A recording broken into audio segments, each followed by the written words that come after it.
this. No. John, it will only let you record. Why? And when cloud recording, only one person can. Oh. You want me to stop? No, just record everyone. Make sure you got it. Well, supposedly it's recording all 3 views, so. All right. We have 3 views. Ooh, that's exciting. Yeah, I haven't figured out the 3rd view yet. Nobody can. I'm letting everyone in, guys, and we are starting this extravaganza. Kat, you're going to go first. Do I get a host to introduce anything, or no, just right into it? I'm the host. Here we go. People are coming in. Woohoo. Hello, everybody. Welcome, people that are joining in and slowly coming into the room. I'm going to babble for just a few seconds while we start the top of the show.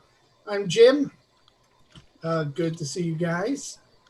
And welcome to the show. We've got so many of you guys popping in right now. All right. Welcome to the show, everybody. The Pop-Up Comedy Show every week.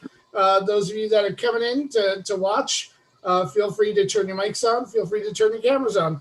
We would love to see your happy, smiling faces, chuckling and laughing. However, it's not a requirement. You don't have to. Siri will be yelling in the background for no apparent reason.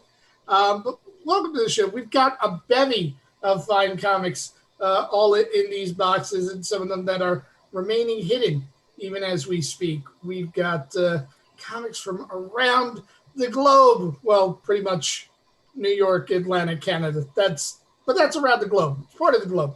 It's a section of the globe. I am Jim, and I am your host, and hope you are safe wherever you guys are. And I would like to think that this is the little bit of humor you get before the clusterfuck that is tonight's debate. That's what I'm hoping that you guys view this as. Because here you should smile and laugh, because the rest of the night you're going to be going, what the fuck? That is pretty much what we will be doing from 9 till about 11 o'clock. I don't know about you guys, but I'm prepared. I got a bottle of Jack Daniels and some extra blood pressure medicine. So I am ready for the debate tonight. One bottle. I don't know if you guys have decided who you're going to vote for. I hear that there is a large undecided group of voters, which amazes me.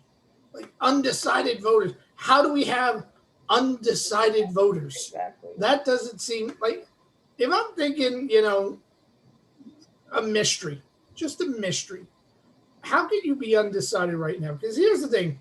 You either want to vote for somebody or you don't believe either person. Okay, and if that's the case, then you're not undecided. You're not friggin' voting, and which is fine. I mean, it's a right, not an obligation. I think you should, but if you don't, that's your constitutional right. But if anybody could look at the way Trump behaves, and then look at the way that Biden's behaving, and go, yeah, I still don't know which is the better human being, then basically I want to say you're a jackass. That's what I'm going to leave it to. I think we're going to put some political views out there and just say that's jackassery. Now, notice I didn't say which one I thought you should think was the better person. That's because I am an American and I am going to hide my shit so that you guys are thinking, oh, clearly he's talking about the other guy. I like my guy, and he's clearly talking about the other guy, so Jim's a good dude. That's what we do as Americans. We hide our jackassery, except for election time. And then you see perfectly reasonable people with bumper stickers and lawn signs. And, I don't know about you guys, but this is just the way I'm looking at it this year. I am not letting my kids trick-or-treat at any house with a Trump Pence sign. I'm just not letting that happen. Because the way I'm figuring it, if I wanted them to go to a haunted house, I'd have taken them to a damn haunted house. That's just the way I'm looking at it. We're going to move off of politics for a little bit because there's some interesting stuff that's going on with the world right now. I don't know if you guys have equated this, but lockdown kind of felt like jail. I don't know how you guys were set for it, but when it first happened, I'm there like, I got this. This is easy. I'm locked in my house. I got TV. I got meals. I am fine. And then, come about 3 weeks in lockdown, I'm there like, yeah, do I get to go to the yard today? 20 minutes in the yard. I get 20 minutes every day. That's what they let me do in my town, 20 minutes in the yard. I'm good. I just want to get out. You got to make sure you exercise in the yard. Otherwise, you're doing it in the shower, and you don't want that to happen. You don't want to exercise in the prison shower. That's a whole other kind of exercising.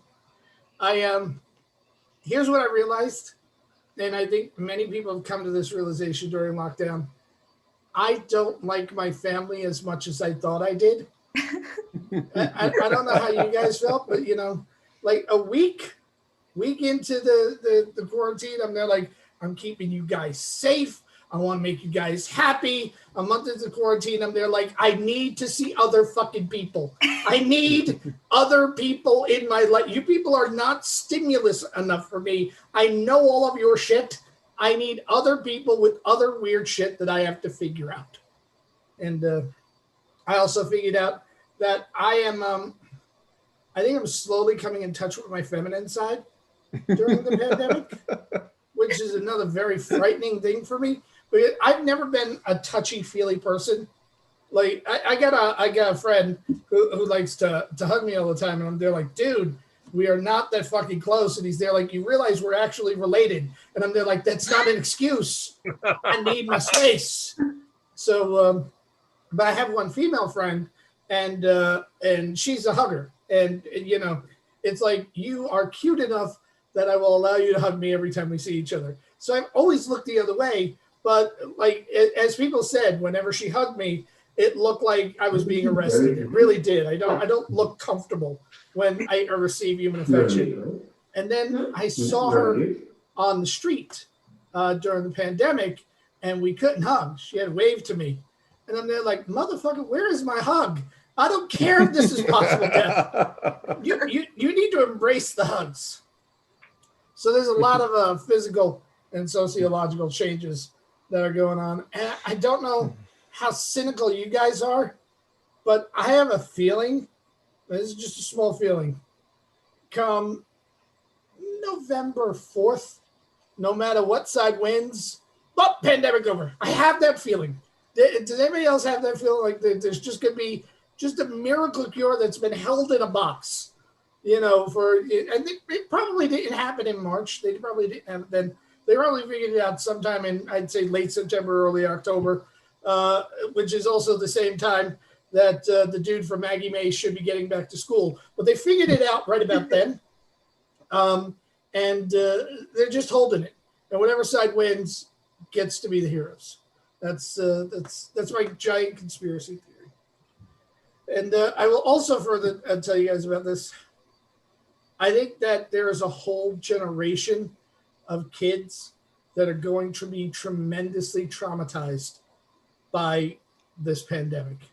Because I have a 14-year-old that lives in the house. And first off, homeschooling. So the first thing she has to realize as we try and help her with her homework is her parents are stupid.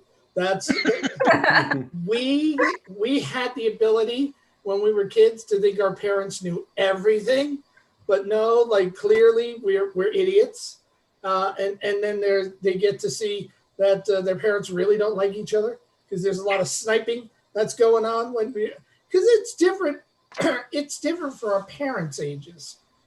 My dad would go down to work. He'd work for like 14 hours. He'd go to a poker game. He'd stop at a bar. He'd come home. My mom really only saw him like 2 hours a day when he was awake, and then once a month on a Sunday when he had to take the kids somewhere. That's it. That was the entire time. When you only see somebody 20 hours a month, it's not hard to love them.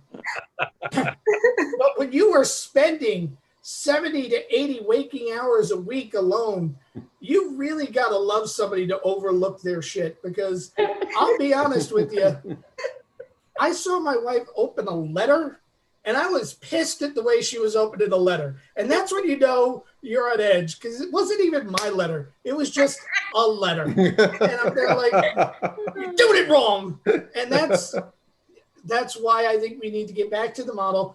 I know that this working from home thing is great, And trust me, I love performing for you guys because I literally right now have no pants on. I could work for the New Yorker. That is how much I'm pants free right now. And I do dig that. But more than anything, we need, if we don't want a generation of kids that are just like, I'm never marrying anybody, we need to get back to sending parents to work because that's the only way we're going to stop scarring our kids. But we've got an awesome show tonight. I hope you guys enjoy it. I'm going to be running the wheels, and every once in a while, if there's a lot of cross noise, I may have to mute you. But, when you see it, just unmute yourself. And, when your background noise ends, we have an awesome lineup of comics tonight. I'm going to start things right now with a very funny man. Are you guys ready? Yes. Woo! There you go. Yeah. You will absolutely love this gentleman. He is from New Jersey. Help me welcome Cats, just Cats, ladies and gentlemen.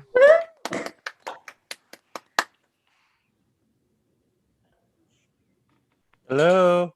Yes. Hello. Oh, Sounds hey good. guys. My mic actually works this time. I've been through about 4 different headsets and I had to settle on the gamer tag. Yeah. It's I'm not cool enough to pull these off. So, but you guys are going to have to bear with me, guys. So, deal with it. I guess you don't really have a choice, do you? No, you don't. Thanks. All right. So, a little bit about myself. That's enough. I don't know. I just love that joke.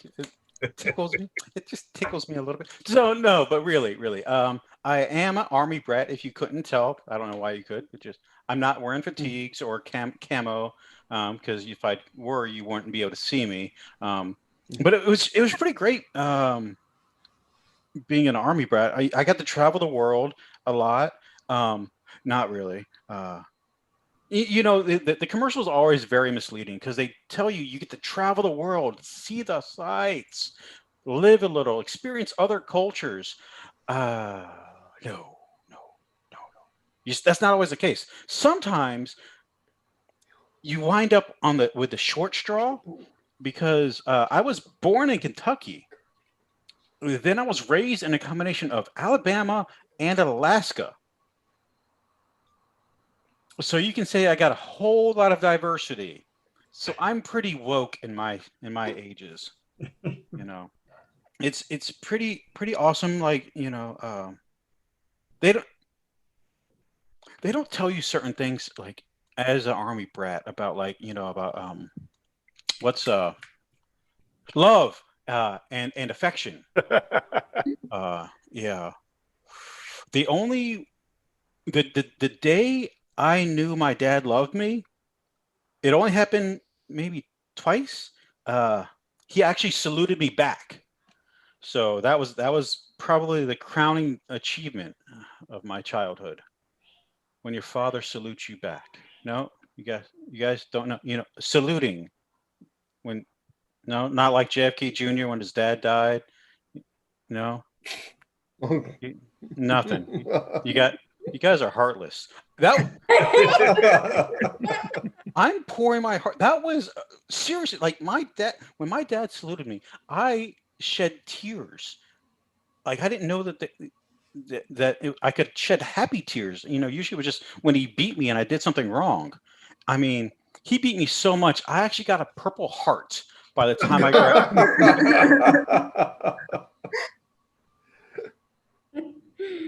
So that's how my childhood went. But yeah, I am getting older, and getting older makes you wiser. Just a little, just a skosh. Like for instance, I'm still kind of a creep. Yeah, you're welcome, Meg. But you learn that tissues by the bedside is a waste. You got to be. You learn you learn the smart things in life. I keep Bounty by the nightstand because they're the quicker picker upper. Oh, God. Just watch. Some of you guys are going to use that. Trust me. You're welcome. I do not charge for my services. No, but I don't know what it is about porn that is just so appealing because it's like I'm never gonna meet or even interact with women like that. The guys probably the guys, but that's a different story. Hey, did you guys know that prostitution is illegal? Who'da thunk? I'm out here educating you people. It's like, what do the amateur statutes do? How do they know when they're ready to go pro? Is there like a draft going on? Like, do they get disqualified if they sign too early with an agent? Are there colleges that they have to go to earn those skills? Is there like deep throating 101? Is there like money up front? That's probably Econ 202. Okay, that's fine. You guys don't have to. That's fine. I understand you guys aren't woke enough to allow other people to excel in their given professions. That's perfectly okay. I'm sure I know who you're going to vote for.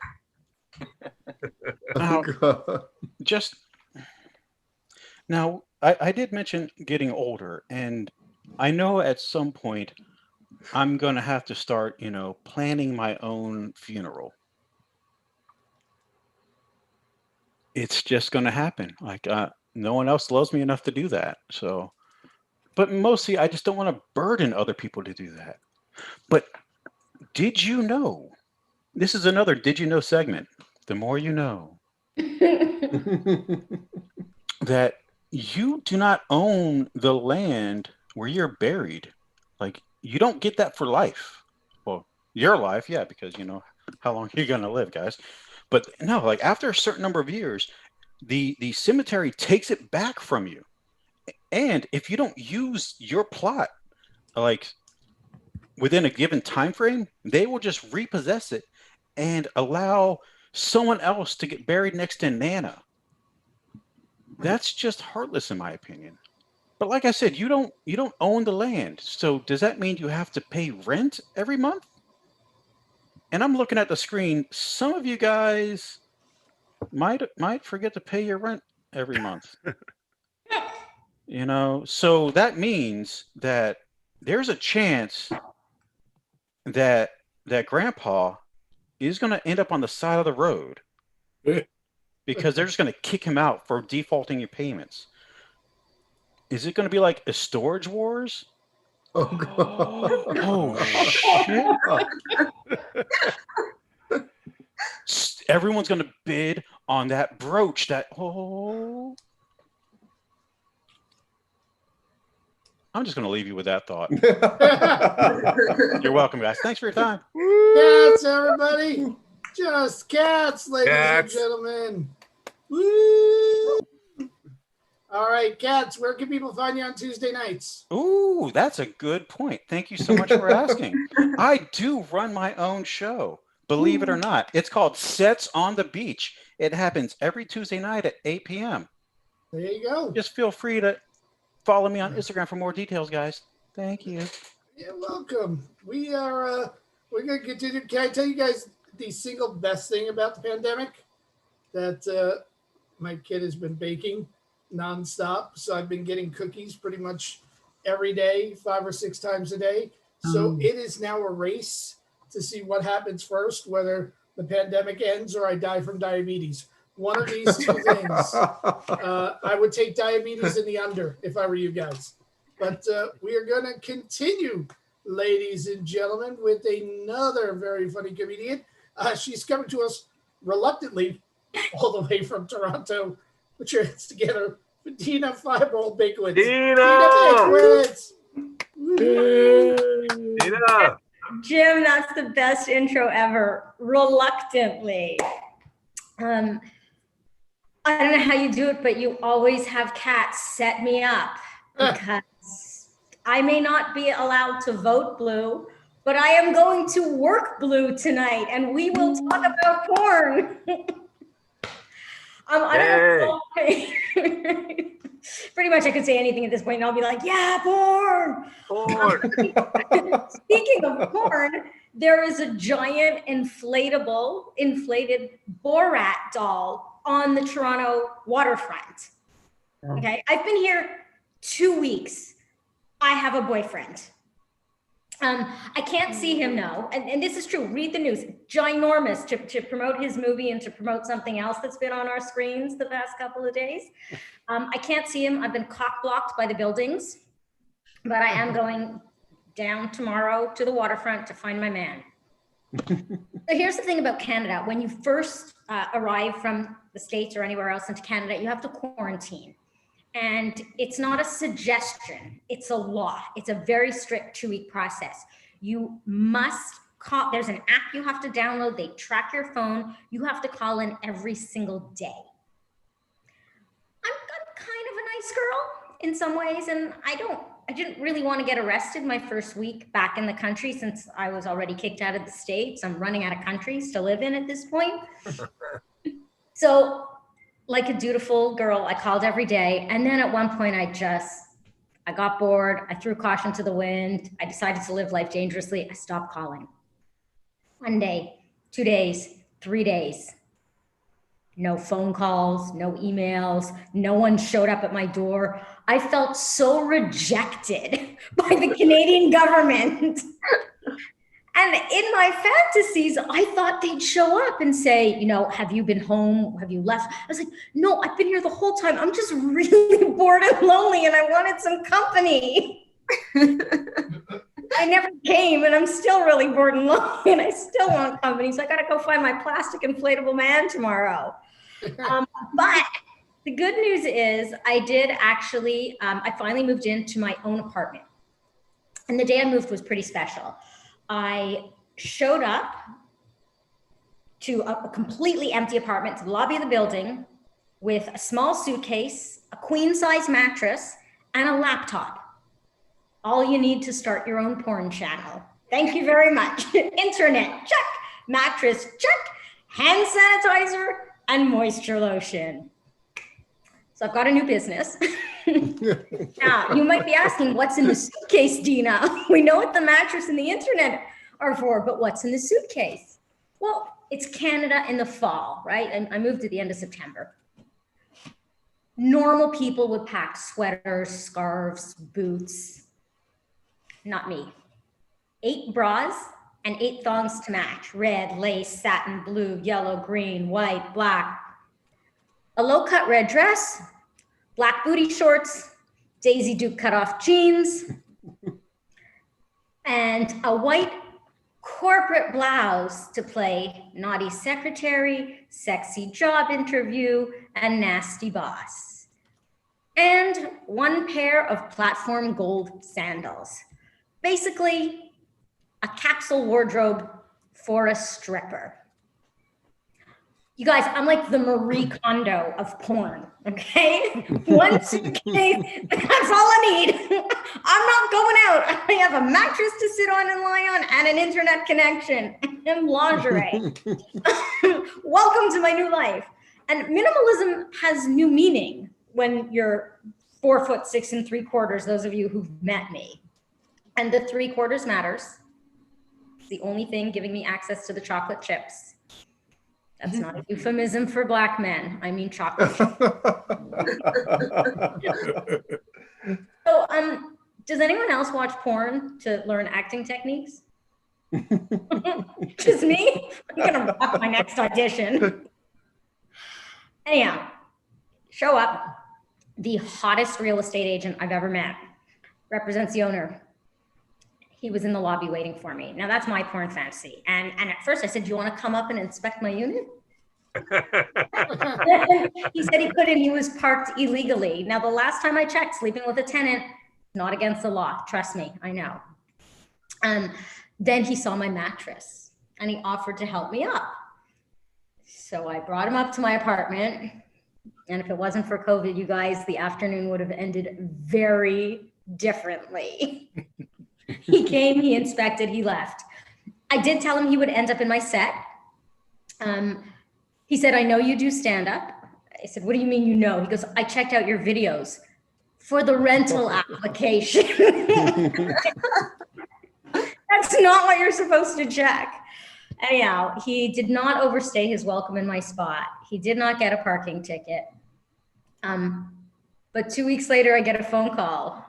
I have a freezer drawer for you. Can I come upstairs and bring it over? So you guys, whatever country I'm in, I haven't lost my touch. So maybe next week he'll bring me, I don't know, clothes, food. I'm holding out hope. That's my time. This is my new country. Keep in touch. Woo, Dina! Clap for Dina! Dina! Yay! And Canada, do you like it in Canada? Is it beautiful? Eh? All right. So tell the people where they can find you online at least. Fireball Dina on Instagram, on YouTube, on Twitter, on Facebook, on LinkedIn at Fireball Dina. There you go. Bring me Fireball back to Dina. New York. Yeah, we gotta get you back here soon. I think we'll just smuggle her into a suitcase. She's small enough. Just go over the border. All right, we are going to continue. We have another very funny man to bring to the stage right now. He is coming to us all the way from upstate New York. Put your hands together and help me welcome Mr. James DeSalvo. James DeSalvo, ladies and gentlemen. Amazon is trying to set me up for murder. I ordered a shovel and a saw for some yard work. The auto suggest came back with people who ordered these items also ordered duct tape, zip ties, and garbage bags. Add to cart. What in the name of John Wayne Gacy does Amazon think I'm doing? People have had trouble dismembering bodies, also purchase wood chippers. Add to cart. Good thing I didn't buy clothes for my little niece and nephew. Oh, we notice you're murdering toddlers. Add child luring candy to cart. Discover the biggest sign of getting older isn't aches or pains. No, it's sneakier than that. It's music. I don't mean the, I hate all this new crap on the radio, old man stuff. No. It's worse than that. It's not minding songs that we used to hate when we were younger and cooler. Yep, I'm driving home the other day and Christopher Cross comes on the radio. For those youngsters who don't remember Christopher Cross, he was like an 80s soft rock god. So, yep, I'm driving, I'm having fun. I don't even bother changing a station. I actually catch myself turning the volume up. By the time I get home, I'm there. When you get caught between the moon and Rock City.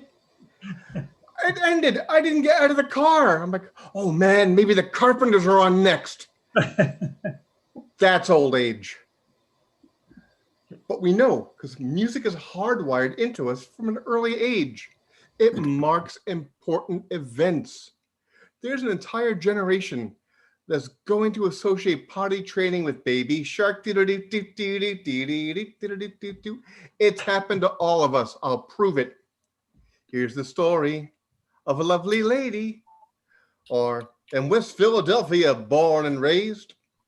If you didn't finish either one of those songs in your head, you're either lying or you were raised Amish. Songs are attached to emotions. Couples have songs. This is our song. It was at our wedding.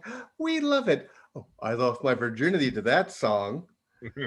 Or their breakup songs are going to rip your heart out entirely, like Nothing Compares to You, just to remind you that you're going to die alone. There's Beyonce's Lemonade when you're, pissed off and really just want to beat that cheater's car to a pulp. Then there are songs to psych us up. You got Eye of the Tiger. You got Welcome to the Jungle when you're working through your steroid rage at the gym. Love me, daddy, come on. Then there's ones that are just designed to rip our heart out and just depress the shit out of us. in the arms of the angels. Yeah. Tell me you hear that song, you don't want to slip into a warm tub and open a vein. And politicians get songs wrong all the time too, you know? How many times does a candidate come out, the born in the USA, say, I'm pro-America? No. That song is about America abandoning its vets. You sure that that's the song you want for your platform? Hey, I know. Why not Rage Against the Machine or Public Enemy in that playlist? I'm sure Fight the Power is a good song from Middle America, huh? Hey, why don't you walk off to a little NWA? You know, get that police support you really want, huh? That'd be great. And I also hate when people make fun of bands that had one-hit song. Dude, they're one-hit wonders. My band is great. Yeah, you know what? It's one more hit than you had, all right? No, man, no. My music is my art, man, okay? They're gonna get one hit. Yeah, I'm sure the guys who did the Friends theme are crying themselves asleep on the giant cash-filled mattresses, all right? Until then, Chad, why don't you straighten out your name tag, get me a refill on my Coke, because Applebee's can't make it without you. Thank you very much. Let's swing it back to your host, Jim Mendrinos. Thank you. Keep it going to James DeSalvo. James DeSalvo. Ed, your internet held up for all of it. Isn't that amazing? He was having internet problems. Yeah. So it's great that it held up. Where can people find you online if they want to follow you, Jake? There we go again. It doesn't. Awesomecomedian.com, because that's easy to remember. JamesDeSalvo.net or James DeSalvo on Facebook. There you go. There'll be a test later. Yeah. Brian, I'm looking at you, man. You better have those names down later, man. I see that right now. He's not messing around either. He is a teacher. That's right. That's Plus, all I'm going to say. great guitars. I'm loving that one, especially the whole Ace Frehley one behind your young lady's head there. Thank you. There you go. Thank you. Oh, yes. Yes, that is the one. All right, we are gonna continue this extravaganza, ladies and gentlemen, with the what can we say about this next gentleman that other than everyone loves him because he never gets political. He never gets worked up over anything. He is like the calmest, most easygoing dude on the planet. So put him together for Mr. Franz Kyle. Franz Kyle, ladies and gentlemen. All right, if all of you could actually put your audio on, because I do this for the laughs. The pay is shit. Dina, I'm happy that you are a proponent of porn, unlike Terry Crews. Oh, Terry Crews. Who thinks that porn is bad for relationships. Obviously, his wife gets abused daily. All right, so I'm here in Bed-Stuy, also known as the 4th coolest neighborhood in the world, according to Time Out magazine. Oh. Okay. Bought here 20 years ago, so yes, I was ahead of the curve. But thanks to Time Out, now we have to move. We used to be TikTok. Now we're fucking Facebook. I mean, I saw it coming. I saw all the gentrifiers in the neighborhood, you know, actual white people walking to the train for work. And then all the Karens who came out and were basically calling the cops for all the things that actually made our neighborhood cool. Like the music and the people. And the drug dealers that actually kept us safe. But now the cops actually show up.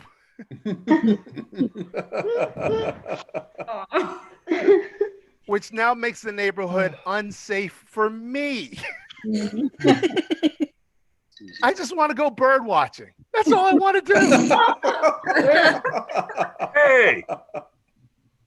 Yeah, I'm stealing all your shit, Stuart.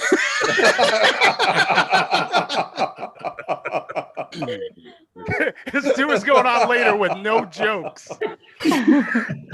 And speaking of gentrification, What's up with black men going over to the Republican Party?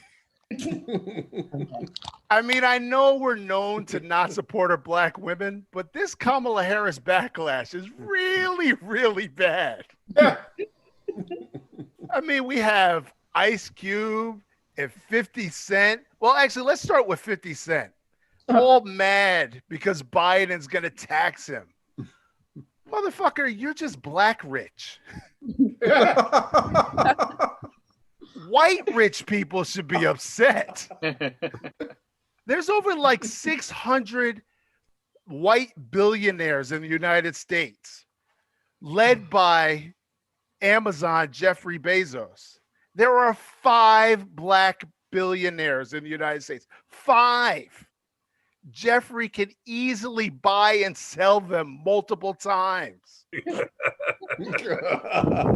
Yeah, let that sink in. And 50 Cent's worried about Biden's fucking tax plan. That means you're broke, motherfucker. You're broke. And then we have Ice Cube, Mr. Fuck the Police. Unless he's getting a check to play the police in a Kevin Hart or a Channing Tatum film.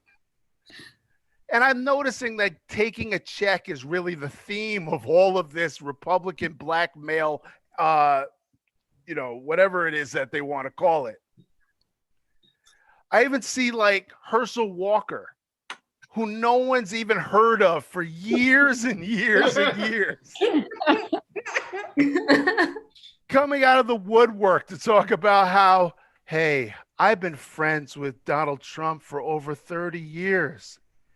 And as a black man who grew up in the South and went to a Southern university, I know racism when I see it. Which makes me wonder, what's the new floor for racism? Do we need to actually have Donald Trump just stringing niggers up in the middle of the White House before we actually say, he might be racist? But yeah, so now we have what Ice Cube was trying to get is the platinum plan. The platinum plan, $500 billion that is going to go directly to black people to help them be able to be on par with white people around the place. And I think that's fucking amazing because even though I'm not down with the Republicans, they know how to actually promote and brand things. Newt Gingrich had Contract with America. Bush had No Child Left Behind. And now we have the Platinum Plan, which means that Trump actually has black people in his cabinet because he knows that black people love platinum. We don't want gold. We don't want silver. We want platinum. Platinum. I can already see Migos and 21 Savage being used with platinum grills in all of his ads, talking about the fucking platinum plan. We need platinum, homie. So if the Democrats were smart, they come up with their own plan. I read the other day that a black woman for Citibank said that racism has cost America $16 trillion in actual GDP in the last 20 years. So the Democrats can do the Randy Moss plan. Straight cash, homie. Just send us all checks. Send it through Wick. Send it through Cash App. Send it through fucking Yelp. I don't care. Because if you're willing to lose $16 trillion because you're ignorant and racist, then you can simply sign us all checks to make up for all of it so that we can all be on the same page. And if the Democrats, like Kamala Harris, had actually listened to all those black men that she put into jail, she would have known that this is the plan that she needed to get out in the first place. Thank you and have a great night. Keep it going for Franz, ladies and Hey, gentlemen. Franz. Franz, can you actually cash out somebody 40 acres and a mule? Is that possible? I mean, everything's virtual now, Jim. So you'd be very concerned what that mule would actually be. Yeah, well, if it's cocaine mule, I'm down for it. Where can people find you online? They can find me at Franz Kayo because people are stupid. I just make it my name at Franz Kayo. There you go. But you got one of those names people can spell. Yeah, the T messes people up. Frantz because it's silent.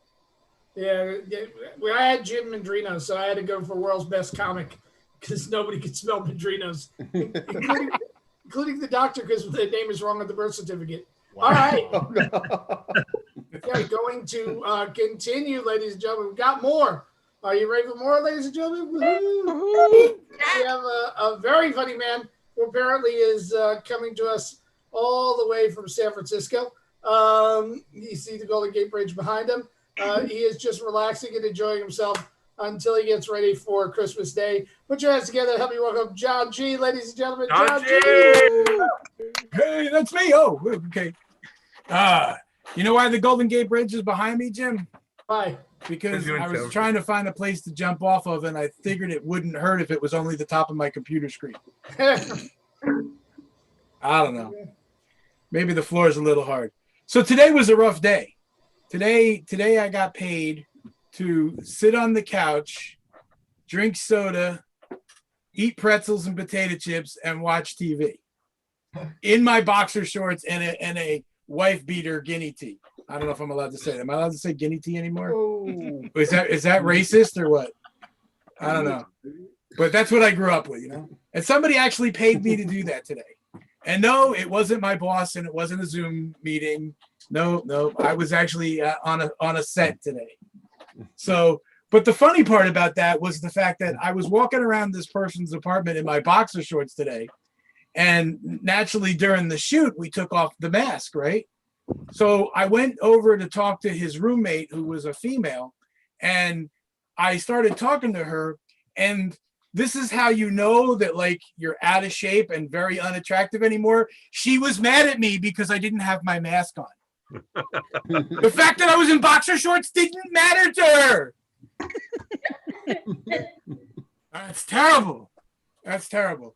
And during the course of the shoot, I accidentally clogged the toilet. So we had somebody, yeah. So we had somebody on one of their phones order Uber Eats to bring over like the pizza or whatever the hell we ordered, and the other dude's on TaskRabbit ordering a plumber to fix the toilet. Right? Turns out it was the same guy. He hooked up, he handed us our pizza, walked in with a plunger, and started fixing the toilet. I'm like trying to figure out if I want the same guy delivering my food, fixing my, toilet bowl. But that was horrible. Oh, man. So it was in Brooklyn. I was actually in Brooklyn today. If any of you all are in Brooklyn, I was visiting you all today. And I'm walking down the street on the corner of like Flatbush Avenue and Ocean Parkway or something, Carlton, I don't know. And I'm walking down the street, and some lady ducks her head out the window and starts yelling at me. And at first I'm like, what the hell? What am I doing wrong? And then she says, what are you bringing me for Christmas? Where's my presents? And I'm like, oh shit. And I'm like, oh, okay, now I get what she wants. So I started bantering with her. Next thing I know, there's a homeless dude over there handing his hand out and saying, come on, Santa, I need $1. I was like, oh man. I get set up no matter where I go. So that was my fun-filled day today. That's why I was late getting on the show when I got here today. So I apologize for that. You guys are all talking about doing blue shows and porn and all that kind of stuff today. I did a show last week as a blue show for a comedy festival. It was a festival that was based in Texas, and they put me, the New Jerseyan, on the midnight show in Texas. That means it's 1:00 in the morning here. So I was feeling a little uppity, so I put my Santa suit on, and I actually got on the show as Santa Claus. And they got a little offended when I told them that I was going to turn the Elf sweatshop into a porn movie theater. Yeah. I mean, I actually came up with some pretty cool titles. I mean, don't you think you'd want to watch Mrs. Claus on the Pole? Or Rudolph the Red-Tipped Reindeer? Oh, God. I mean, you know, how about the Elf and the Priest? I mean, you know, I don't know. Wow. Yeah, I know, a little rough, but you know, I thought it was pretty good. But you know, hey, they didn't want to think of Santa as the porn guy. Yeah, I don't have a good name for that yet. You know, North Pole Studios. You know, we are frigid or not frigid here, or I don't know. Got to figure out a good name for that. You know, I don't have a Mrs. Claus right now. Mrs. Claus done left me. Yeah, so I don't know. I think that's all I got for you guys today. Just a little funny story about my day. You know. John G, ladies and gentlemen. There we go. John G, John, where can they find you? You can find me on any social media platform at myjohng, because I belong to all of you. Oh, There you go. that's very sweet. Have fun, everybody. John G, ladies and gentlemen, and John was talking about two things. The one I wanted to talk about was the Santa thing, because Santa can be very divisive, and I will tell you what I mean by that. I got my sister lives on Long Island, and she's got a couple of kids. And a couple of Christmases ago, I wanted to be the good uncle, so I drove out there to pick the kids up so I could drive them into Macy's to sit on Santa's lap, because nothing says holidays like sitting in a fat man's lap in the middle of Manhattan. At least that's what I used to tell all the ladies. But I go out there and I get them, and I'm driving them in, and it's December 23rd when I'm driving them in, so New York is already crazy. And we go over the Williamsburg Bridge, and at the base of the Williamsburg Bridge in Manhattan, there's one of the squeegee guys who wants to clean my windshield. But here's the thing, he is dressed like Santa. And I've got two kids in the back seat that still believe in Santa. And now I have to explain this shit. You know, like, Uncle Jimmy, why Santa will clean our windshield? Because he needs a job to afford that bike you want, you little brat. Those are reindeer tracks on his arms. Don't even lie. Oh, those young ladies. Ho, ho, ho. That was a difficult time. And John was also talking about being on a movie set. And when you're on a movie set, sometimes weird shit happens. The first play I ever did in New York, I was all of 19 years old, and I'm doing a play. And I'm cast with my girlfriend at the time. So it was freaking awesome. We had kissing scenes in it. And it was a really awesome play, but we also had fighting scenes in it. And which I didn't even think about until midway through the run, when we had a fight in real life, and she's supposed to hit me on stage. And people are going, wow, that was the realest looking fight I've ever seen up there. Like, I need a fucking medic. You need to get me help. Method actors just took all our aggressions out in one lump sum. All right, we are going to continue. You ready for more, ladies and gentlemen? We have a very funny young lady who's coming in, dropping by, and doesn't do our show often enough, but we're happy to have her here today. We want to back more. Put your hands together. Help me welcome Meg Patton out. Meg Patton, ladies and Thank you. It's great to be here. Agree. Need to be here more. People always think that I'm not American because of the eyebrows. Truth is, I'm half French, half Italian, but I just tell people that I'm Italian because the French are such snobs that even like the French side of me hates me for not being completely French.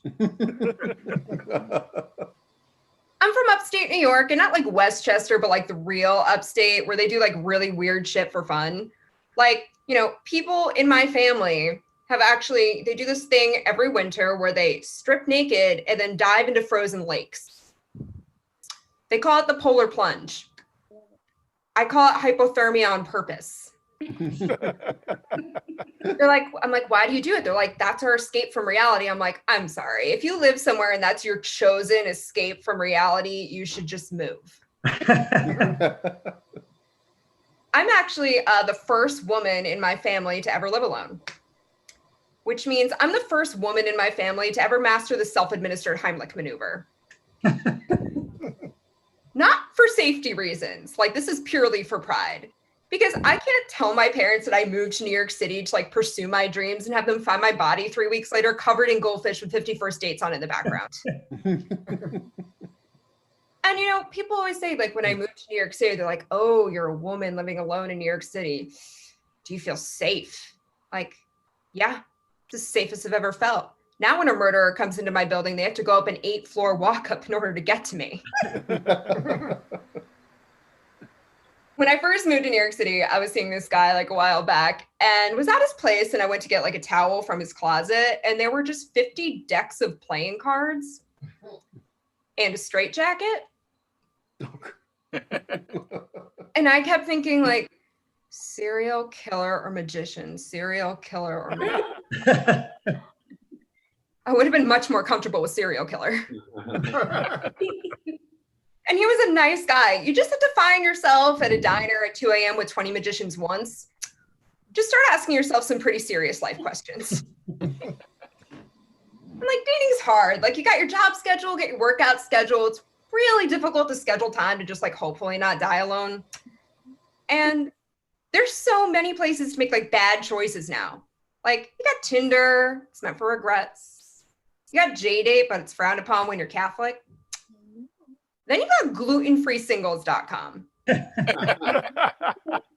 Right. There is a glutenfreesingles.com. Now, what that actually means is someone out there sat down and decided that gluten-free people should only date other gluten-free people. And I don't think it was a gluten-free person who decided that. I think all the non-gluten-free people out there like finally got organized and decided that no one should have to go without like a midnight slice of pizza unless medically required to do so. And like, the only problem I see with a gluten-free person dating another gluten-free person is no one wants to be the breadwinner in that relationship. Oh. That's good. My favorite joke. Interesting thing though, you know, in quarantine, you know, in the pandemic, the gluten-free thing has really disappeared, right? Like, did anyone else notice that all their friends who claimed to be gluten-free by necessity started posting proud, like, sourdough starter pics on their Instagram? Yeah, all my friends. So, you know, people are making grand plans for like post-pandemic. I'm just plotting. So I just decided that I'm going to take these friends to a really nice Italian restaurant when this is all over. And when they start complaining inevitably about there not being enough on the gluten-free menu, I'm just going to hold up my phone and say, April 19th, 2020, you posted hashtag baking with Bae. Some people know it's their job in life to help people. I just know I'm supposed to point out the gluten-free frauds. It's interesting though, quarantine. So I was quarantining with my boyfriend, and we were quarantining together from the very beginning in a 500 square foot studio apartment. I'm gonna let that sink in for a second. Yeah. We're fine, we're good. He's alive, which is great. But, you know, we were really excited about it because we're like, this opens so many job opportunities for us now, right? We're like, we could be co-submarine captains now. We could be astronauts. Finally, we can go to Mars. Because the secret to all those jobs is like the highest qualification. You don't even have to be very smart. They just have to be convinced that you won't kill someone when you're in close quarters with them for long periods of time. And you know, it's interesting because I did some research on it, and astronauts, the average time they're actually away on these missions is 5 months. 5 months. Amateurs. We are all way more experienced than that at this time. I always tell people that I'm more spiritual than religious. Not because I don't believe in religion, but because Catholicism and food allergies just don't mix. Like, for me, going up to receive communion is a dangerous game of Russian roulette. Like, instead of the priest saying, like, do you accept the body of Christ? He should be saying this body was blessed on machinery that also processes peanuts.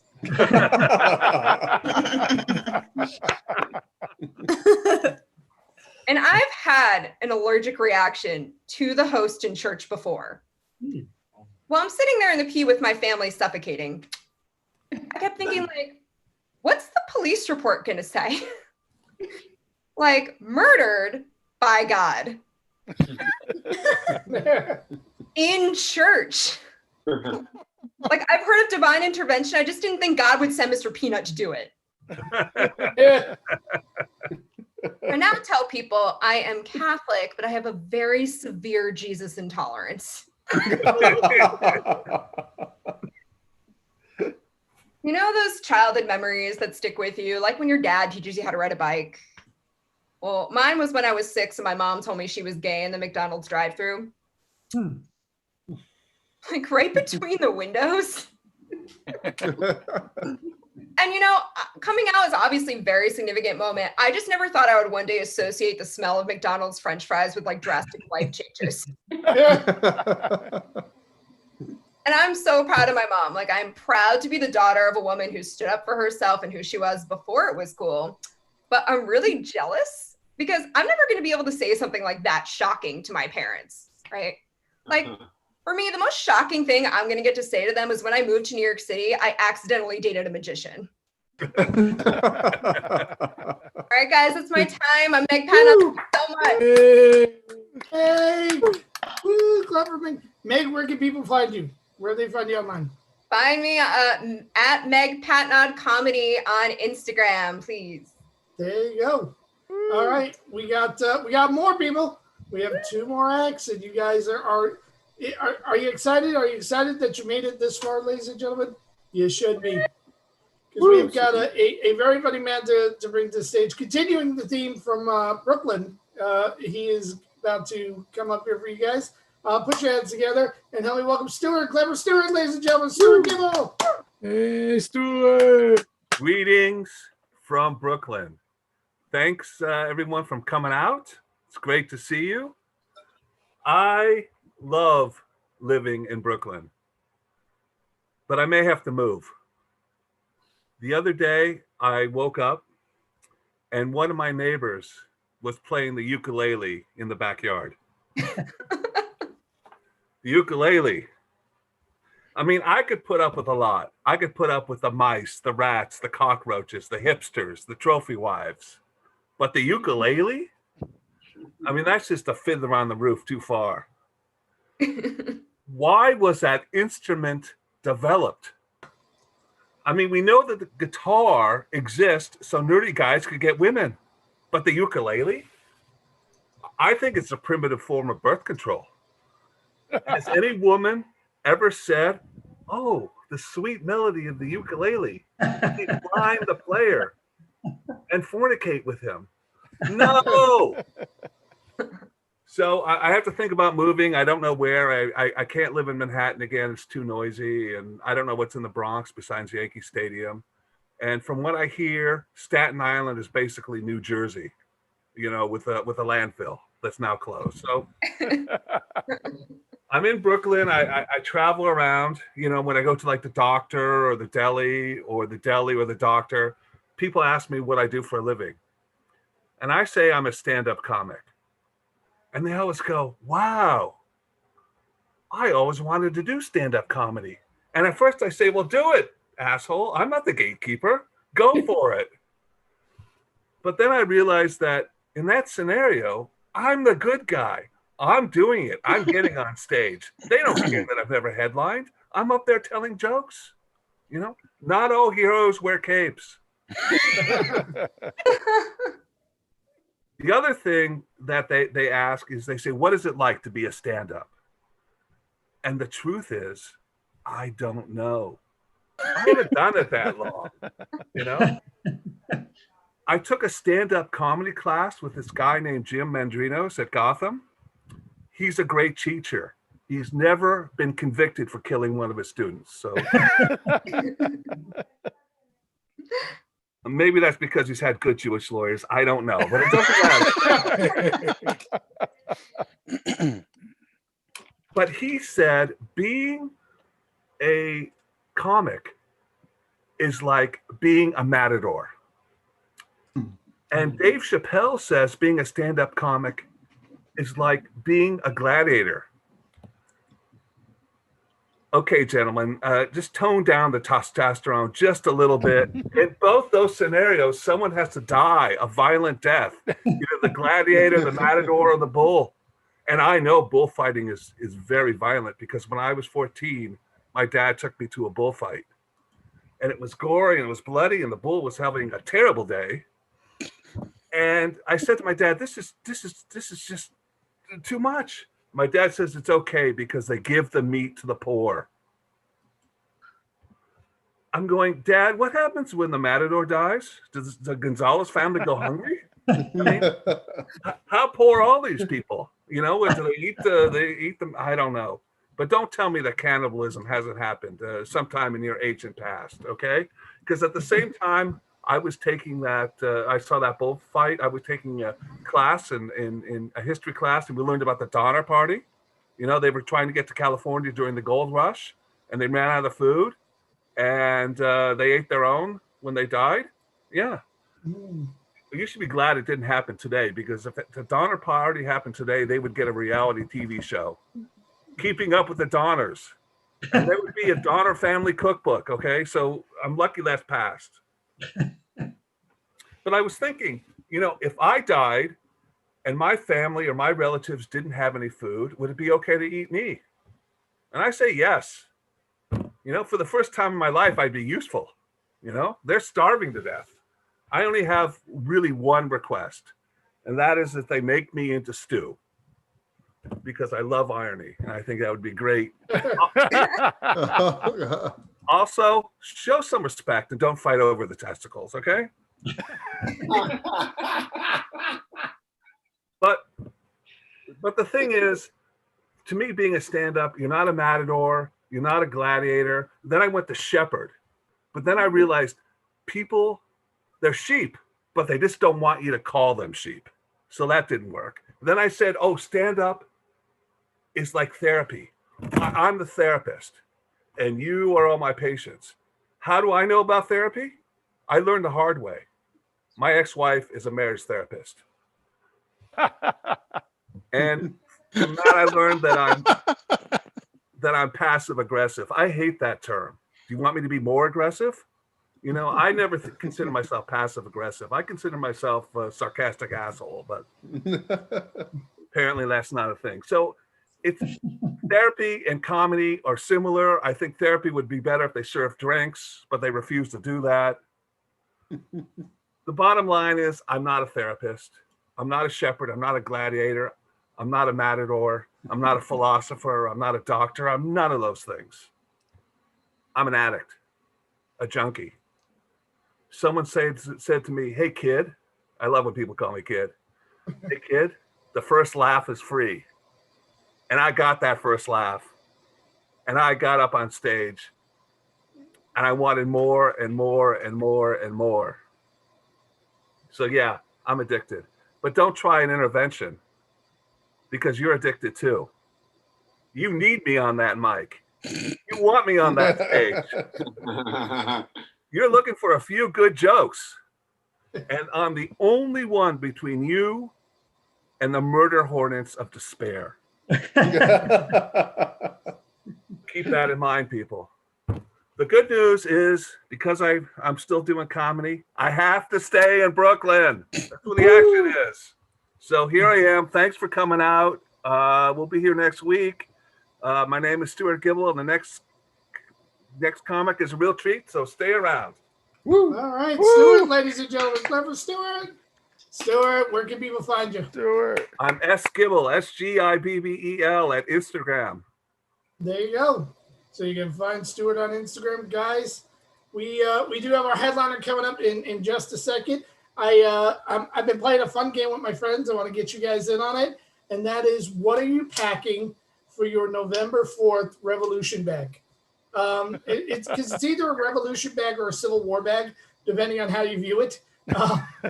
Depending on who wins. If your guy wins, it's a Revolution bag. and other people are going to start fighting for the revolution. And if your guy loses, then it's a civil war bag because, you get what I'm saying. So what are you packing in your bag?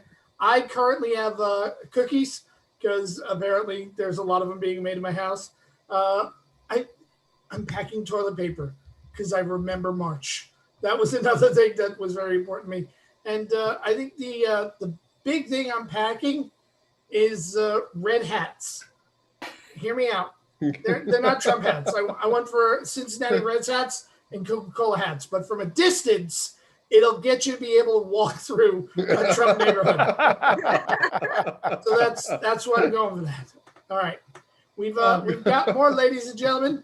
We have our headliner for this evening show. She is an actress. She is a writer. She is a comedian. She is a very funny lady. Please put your hands together. Help me welcome Miss Isabel Pierre. Isabel Pierre, ladies and gentlemen. Isabel. Hi, guys. Can you guys hear me okay? Yep. Yes. Behind me, I put up all of my participation trophies and certificates from when I was in grade school. I'm starting to see what's wrong with me now. I carried this across state lines with me, so it was really, really important stuff. So I don't know about you guys, but I'm the level of Instacart shopper who leaves an individual note for like every single product in my cart, unlocking like whole new levels of control, right? Like, and the messages, like they started out sweet, but like over time I've connected with like my Real Housewife, right? So like March was like, thank you for your service. Please let me know if you have any trouble selecting any of the items in the cart. I understand there might be shortages. Thank you. Like April-ish was like, I'm so grateful you're my shopper today. I'm standing by my computer if you have any questions or concerns. And then we get to like May, right? Where like people are discovering white supremacy and also like they're starting to fuck with my avocados. So like, it's like, and I feel like it's like similar, I was like, so do not select ripe avocados. If you can squeeze them and there's give, this means that they're closer to ready to eat. Please check the expiration dates on every single item. Select them from the back. We all know they put the new stuff in the back, right? Right. And then like summer starts rolling in, right? And like it's election season, the world is on fire, there's earthquakes, right? So don't select food that's going to spoil. You know what? Don't put any fucking food in my cart that you wouldn't feed to yourself or your family. Don't give a fuck about your family. Fine. Don't put any food in my cart that you wouldn't have fed to yourself as a child. So it's like that's been the progression. But when they show up, I'm nice. I'm like every other person on the planet. I'm much meaner behind a screen than I am in person. And I meet every single delivery person, and this is like Instacart, Uber Eats. This is all of them. Yeah, I meet them at the door seductively. I don't care. Why not? How much attention I'm gonna get all day, right? Yeah. It's like the beginning of that stupid like porn trope where it's like usually like a MILF shows up and she's got like, she's dressed suggestively and there's like a plumber that comes or something stupid. But in my version, think of it as like a Groundhog Day, like porno where it's just like the exposition in the front. So we don't get any of the sex or the cum shots because, still a pandemic. People are still, again, if that's the most human interaction I'm going to get, you guys, I'm going to make it work, and just to note, like sometimes I'm, I have some like cleavage that I'm showing off. And also I'm wearing bike shorts.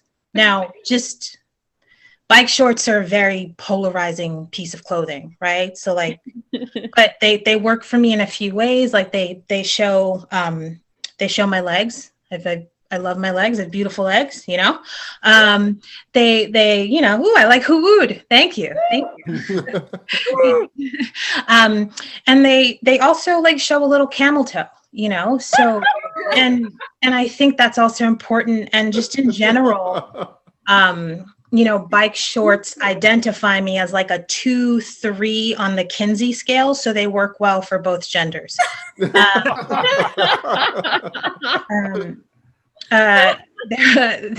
was an AT&T technician at my house the other day. He just showed up, you guys. I didn't even have to order anything. It was great. And he needed to check the internet connection, which was in my bedroom. Did I lean over suggestively to show him cleavage? Yes. Yes.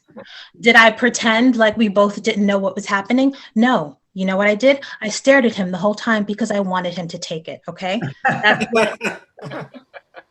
That's what I wanted. But then he surprised me. You know, he surprised me with conversation. So I essentially had to recognize his humanity. I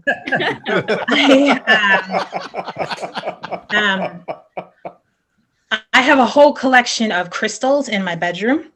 And to the uninitiated, you can also keep them in your bra. That's where I just pulled mine out. Crystals carry energy, like they're said to carry like healing properties. It's like very woo-woo sort of spiritual stuff. Anyway, his wife makes him carry a rose quartz. Yeah. And he pulls it out and I was like, oh, look at that. And he says, my wife makes me carry this so that I'm nice to people. I'm like, okay. I smiled. I was like, that's sweet. That's sweet. That's sweet. Except his wife is a witch. A rose quartz helps keep lovers together. Yeah. So what his wife did is she makes him carry around something that helps protect their marriage because she knows he is entering the home of the desperate and attention starved, like yours truly, right? So like he did exactly what he was supposed to do, right? He got some unsolicited titty, right? And he had like 2 choices, yeah? Like lean in or fall back, you know? So crystals work, people. They work.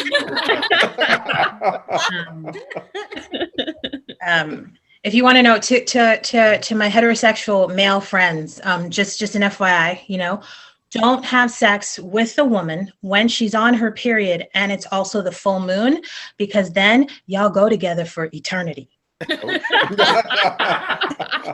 Oh no. Magic isn't real, you guys. It's not real.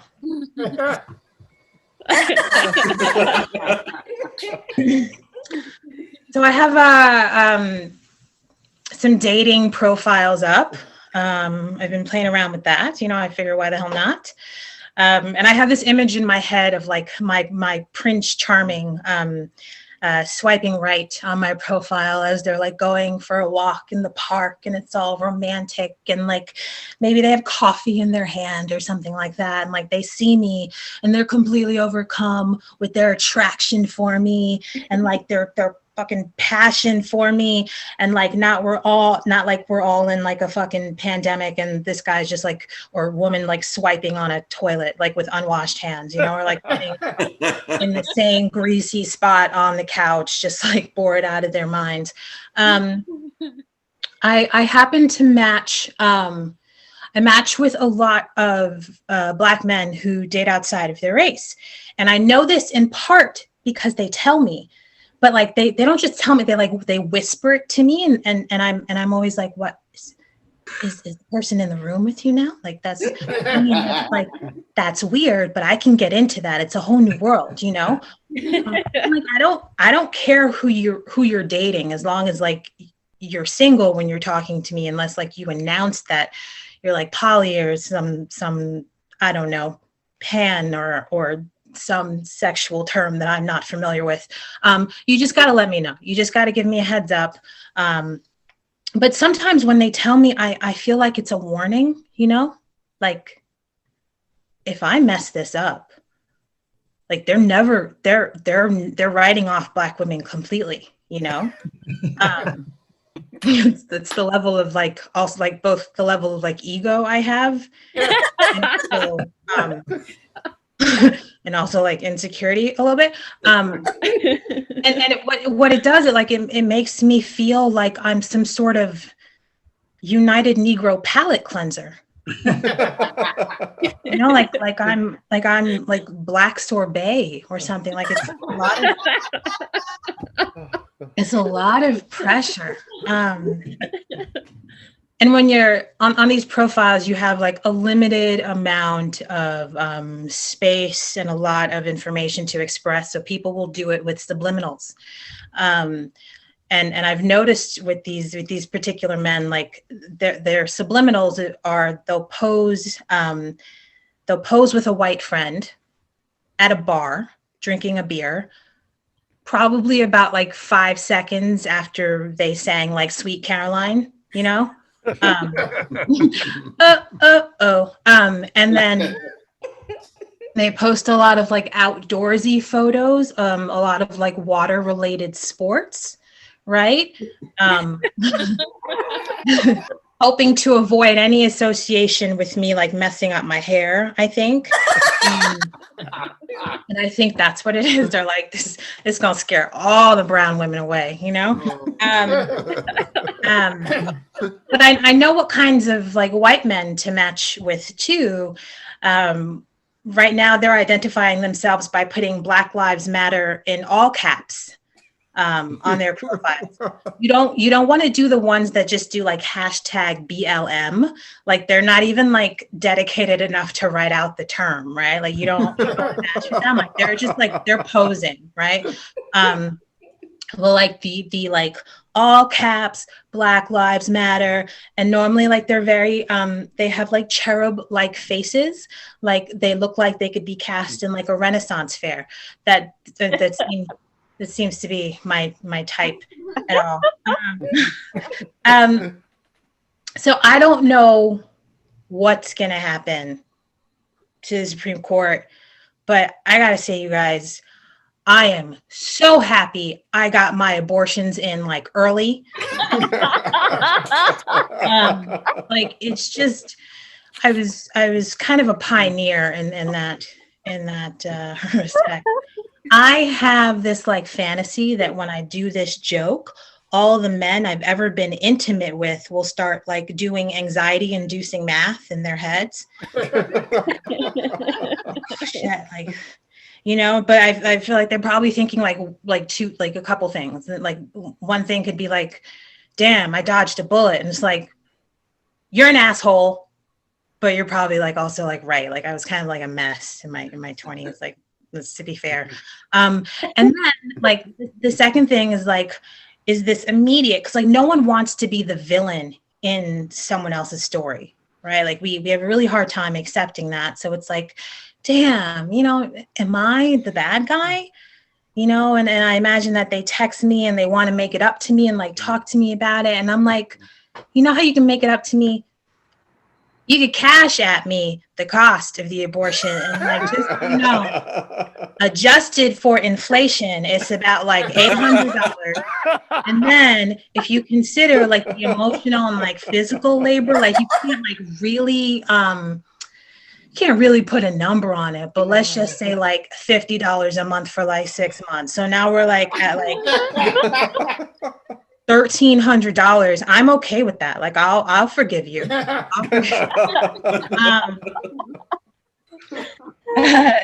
matter what the law says, though, women are still going to get them. Yeah. But wealthy women will take vacations outside of the United States and they'll be able to access the care they need. Yeah. It's like those plastic surgery vacations where women go and like they visit their family somewhere and they come back with a completely new body, right? People who have access to wealth, they'll go on abortion vacations and come back with like completely renovated wombs, you know? Like a womb for rent.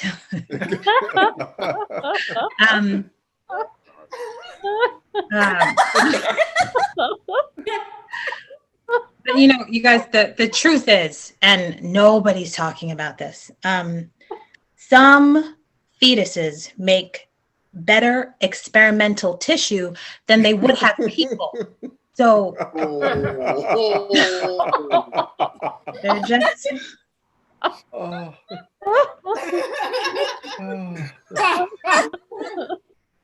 yeah, it's true. It's true. Seems like a good time to talk about therapy. So I'm in therapy. Yay for me. It took me some time to find the right therapist. You know, it's so much introductory work, sifting through different specialties, figuring out schedules. You got to contact them, wait for them to get back to you, and then like in network, out of network, co-pays, all in the hopes of finding that magical island between like an awesome listener and like a bullshit caller, you know? And I was looking for a Black female therapist, and I gotta tell you, those magical unicorns are booked and out of network. And there's nothing wrong with like white therapists or male therapists or anything like that. Don't get me wrong. They're people very skilled at their jobs. It's just that when I've worked with those folks in the past, my therapy sessions also become teaching sessions for them. And like, I still have to pay them. It's like I'm talking to my therapist and I'm like, this is why what Cindy said was inappropriate, you know? Now I'm staring at the clock and like 25 minutes has gone by and I still get billed for the session. They don't understand my cultural references. It's like, all right, this is a good one. Like, I used to think I was a Khadijah. And now I realize I'm just a Sinclair looking for her Overton.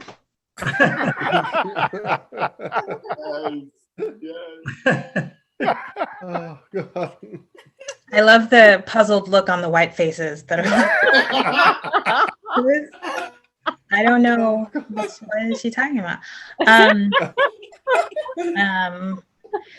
You know, white or Black, they all ask like the same introductory question. You know, so like what brought you here today? And it's like, oh yeah. Okay, well, I got my pitch ready. Okay, where do I start? So I have just childhood, parent stuff, chronic depression, body dysmorphia, sex, and suicidal thoughts. And it's like, just an FYI, yeah, if you mention suicide on like an intro call with a therapist, stuff gets real weird. Don't do that. Like wait, like it's like, think of it as like a first date. Like you wouldn't tell your date. Maybe you would. I don't know. So every time I speak to a new therapist, or every time I interviewed one before I had one, you know, I had to relive all this like drama over and over again.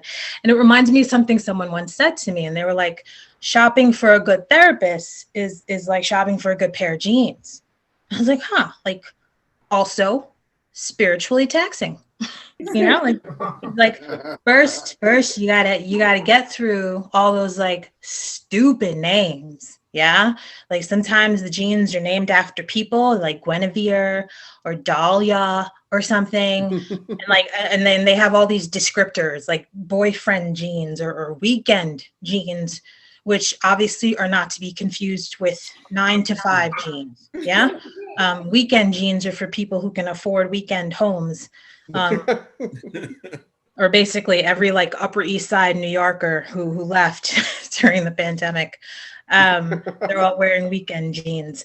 And then it's not just like the funny names, it's all the fits, right? So you got like straight leg, slim, skinny, tight, tapered, boot cut, bootleg, flared, baggy, classic, easy, carpenter, low, mid, high, rise, mom, and curvy. Yeah. And they're not all sized in similar ways. Yeah. Yeah, they fit the thighs, but not the hips. They're too tight around the ankles and you can't get them up. And then when you finally get them up, but then you can't close them at the waist. And after many tired tries in a cramped and crusty fitting room where you stare basically into a funhouse mirror that reveals the awful truth about your appearance, yeah, sitting in the absolute filth of your humanity, Yeah, you make a few bargains with God to change your diet, and as you're doing that, you're thinking about, parent stuff, chronic depression, body dysmorphia, sex, and suicidal thoughts.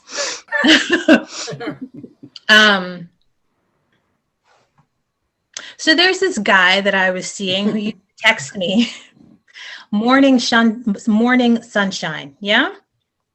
And that's how I knew it wasn't going anywhere. Do I seem sunshiny to you guys? No. I told him to text me, good morning, sun blocked by storm clouds. He didn't get it. It wasn't going to work. I don't listen to podcasts before March 2020 because there's so much hope in their voices. Donald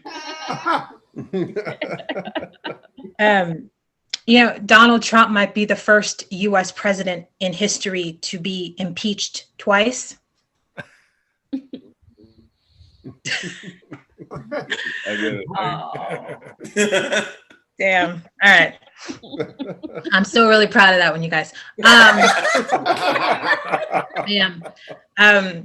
So Black women who can style their own hair are basically survivalists, right? Like, give her a gun and I'll join her colony. Like, edges laid, guns blazing, That'll be the... Why is every undercover cop in a movie suddenly a method? No, nothing? Damn. Let's do it again. Okay. Why is... I just want to make sure you guys don't think this is funny. Why is every undercover cop in a movie suddenly a method actor?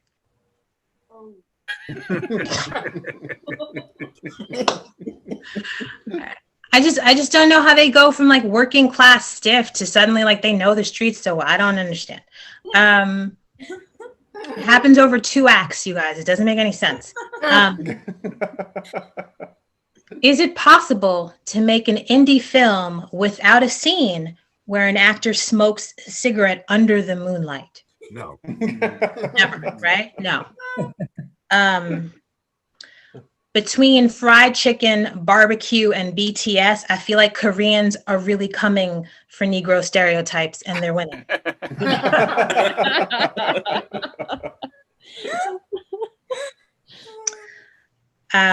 Instead of, I think I'm going to retire Bumble and Hinge, since so many Black women are freeing men from prison and getting married to them.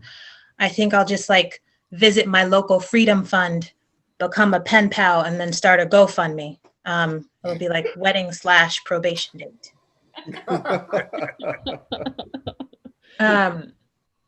People who own guns and keep them in their homes like secretly can't wait for home intruders to kill. Yo. All right, fine. All right.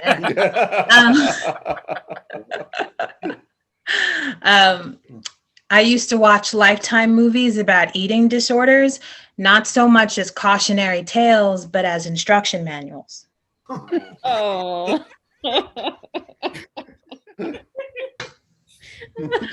It's true, man. You really learn a lot about how to like, anyway. I'll leave you guys with this one. People are always talking about boundaries, right?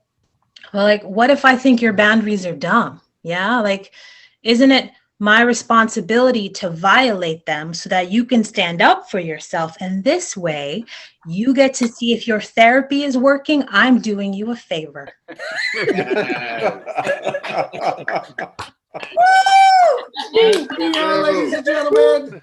Thank you guys so much. Happy birthday, Isabel. Birthday. Birthday.